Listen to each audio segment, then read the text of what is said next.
Sunshine, nung nakauwi ka na sa bahay, nakakatulog ka ba ng maayos? Opo. Komportable ka sa bahay? Eh, kapag sa labas, anong nararamdaman mo kapag maraming tao? Maingay po. Yung mga... Hello? Sino to? For approval na po yung credit card. Mga bantay sa sindikato. Sino tinitext mo? Sino? Please po, gusto ko na pong umuwi. Hindi totoo itong Singapore na to. Hindi tayo pupunta ng Singapore. Scam happens. Lagi.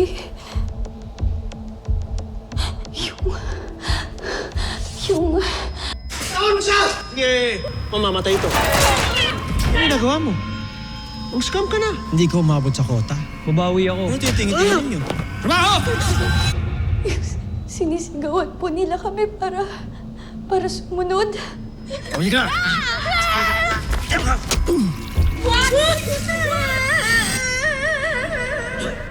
Tapos, dahil di gumising ka na.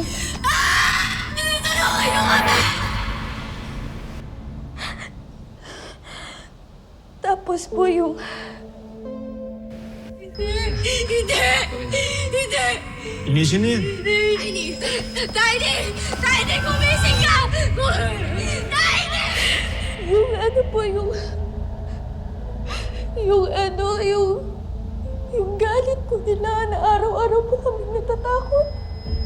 Okay, kinabahangan muna kita. Patayin niyo na lang ako! Patayin mo na lang ako!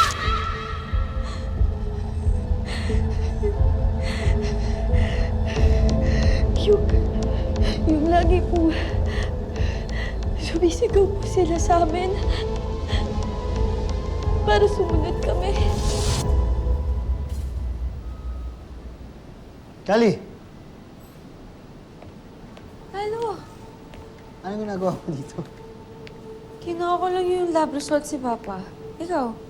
Si Sunshine, dinala ko sa psych. Carlos, sana maging okay na siya, no? Oo nga eh. Kumusta si Mang Carding?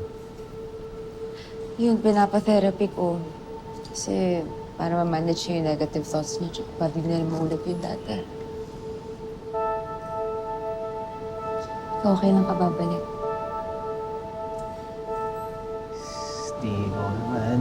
Bahala na. Eh, hanggat di okay si Sunshine, di pa ako makakabalik eh. Okay siguro pag may nakita akong pwedeng magbantay sa kanya pag papasok ang trabaho, yun siguro. Pero ngayon, di muna siguro. House kuya muna.